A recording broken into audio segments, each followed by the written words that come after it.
നമസ്കാരം, അമൃതാണ്. ഗുരുവായൂർ അമ്പലനടയിൽ ഒറ്റവാക്കി പറഞ്ഞു കഴിഞ്ഞാൽ സിനിമ കൊള്ളാം. ബേസിൽ ജോസഫ്.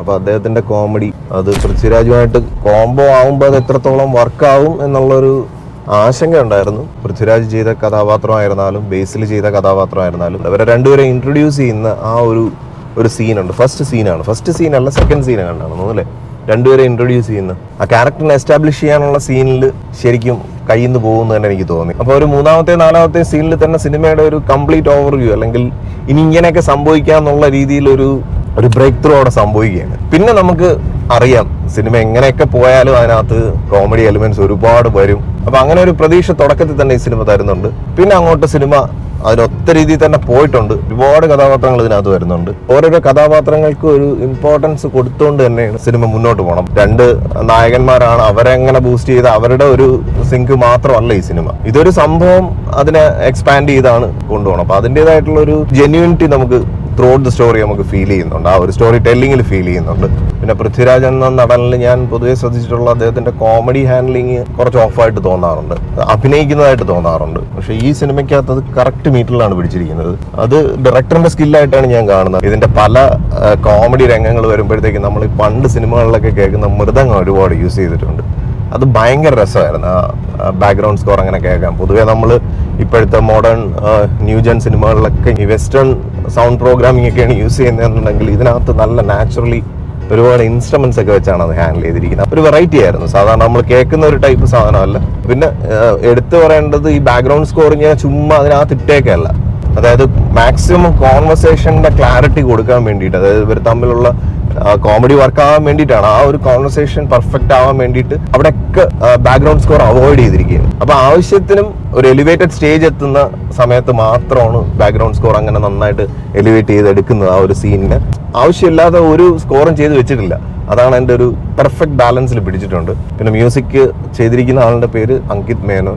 അദ്ദേഹത്തിന്റെ ഞാൻ അങ്ങനെ വേറെ സിനിമകളിലൊന്നും അത്ര ശ്രദ്ധിച്ചിട്ടില്ല, പക്ഷെ ഇതിൽ നല്ല രസമുണ്ട്. അത് എടുത്തു പറയേണ്ടത് ആ മൃദംഗത്തിന്റെ സംഭവം, മൃദംഗധ്വനി ഇങ്ങനെ അടിക്കുന്നത് ഭയങ്കര രസമായിരുന്നു. പിന്നെ എൻ്റെ നാട്ടുകാരനായിട്ടുള്ള അഖിൽ കവലൂർ, അദ്ദേഹം ഒരുപാട് ഇതൊന്നും നല്ല ക്യാരക്ടറായിട്ട് ബിജു മേനോന്റെ ഒരു സിനിമയിൽ വന്നതാണ്. അന്ന് ആ സിനിമ അത്ര വർക്കാകാതെ വന്നുകൊണ്ട് തന്നെ ആളുടെ ഒരു ഗ്രാഫ് ഒത്തിരി ഒന്ന് താഴോട്ടായിരുന്നു. പക്ഷെ അദ്ദേഹത്തിന്റെ കഴിവ് വെച്ചിട്ട് അദ്ദേഹത്തിന് ഇനി ഒരുപാട് സാധ്യതകളുണ്ട്. അപ്പൊ ഈ സിനിമയ്ക്കകത്തും അദ്ദേഹത്തിന് നന്നായിട്ട് എക്സ്പ്ലോർ ചെയ്തിട്ടുണ്ട്. മെയിൻ ക്യാരക്ടേഴ്സിന്റെ കോമഡി എന്നുള്ളതിനപ്പുറത്തേക്ക് ഇതിനകത്ത് വന്നു പോകുന്ന എല്ലാ കഥാപാത്രങ്ങളും, അത് കോമഡി ഹാൻഡിൽ ചെയ്തിട്ടുള്ള എല്ലാ കഥാപാത്രങ്ങളും പെർഫെക്റ്റ് ആയിട്ട് ചെയ്തു വെച്ചിട്ടുണ്ട്.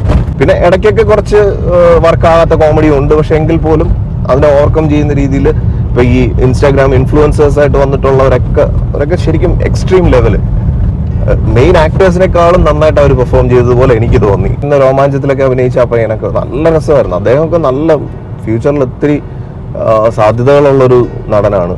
അത് അദ്ദേഹം മാത്രമല്ല, അതിനകത്ത് ഇൻഫ്ലുവൻസേഴ്സ് ലിസ്റ്റിൽ നിന്ന് കയറിയിട്ടുള്ള എല്ലാ ആക്ടേഴ്സും, അവർ ഇപ്പോൾ വരുന്ന എല്ലാ സിനിമകളിലും ഇൻഫ്ലുവൻസേഴ്സ് ഹാൻഡിൽ ചെയ്യുന്ന ക്യാരക്ടേഴ്സ് അവർ നന്നായിട്ട് ചെയ്തു വയ്ക്കുന്നുണ്ട്. അതായത് നമുക്കൊരു പുതുമുഖം, ഒരു ഫ്രഷർ ആണെന്ന് ഒരു രീതിയിലും തോന്നത്തില്ല. ഒരുപക്ഷെ നമുക്ക് ഈ സോഷ്യൽ മീഡിയയിലൂടെ കണ്ട് സുപരിചിതമായ മുഖം ആയതുകൊണ്ടാണോ എന്ന് അറിയത്തില്ല.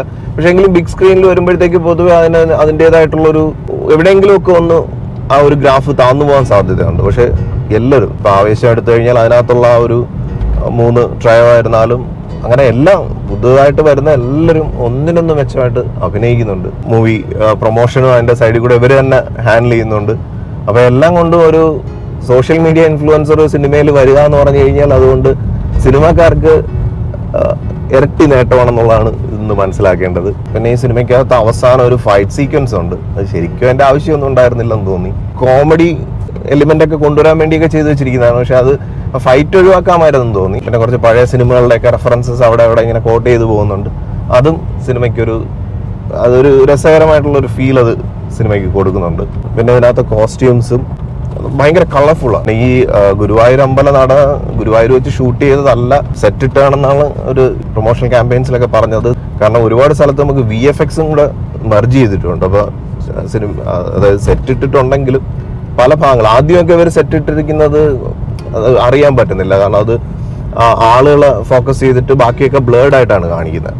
പക്ഷെ അവസാനത്തെ സീൻ വരുമ്പോഴത്തേക്ക് ഒരുപാട് ക്രൗഡും ഒക്കെ അതിനകത്ത് അവർ നന്നായിട്ട് കാണിച്ചിട്ടുണ്ട്. പക്ഷെ അവിടെയൊക്കെ എനിക്ക് തോന്നുന്നു കുറച്ച് VFXന്റെ സപ്പോർട്ടും കൂടെ എടുത്തിട്ടുണ്ടോന്ന് ഒരു സംശയമുണ്ട്. ആ ഒരു വാസ്റ്റ്നെസ് ഫീൽ ചെയ്യാൻ വേണ്ടി അങ്ങനെ കുറച്ച് ആഡ് ചെയ്തിട്ടുണ്ടെന്ന് തോന്നി കണ്ടപ്പോഴത്തേക്ക്. അതെന്തായാലും അത് നന്നായിട്ട് വർക്കായിട്ടുണ്ട്. പ്രത്യേകിച്ച് സെറ്റിലൊക്കെ അങ്ങനെയൊക്കെ ഉണ്ടാക്കിയെടുക്കുക എന്ന് പറഞ്ഞാൽ അത്ര ഈസി അല്ല.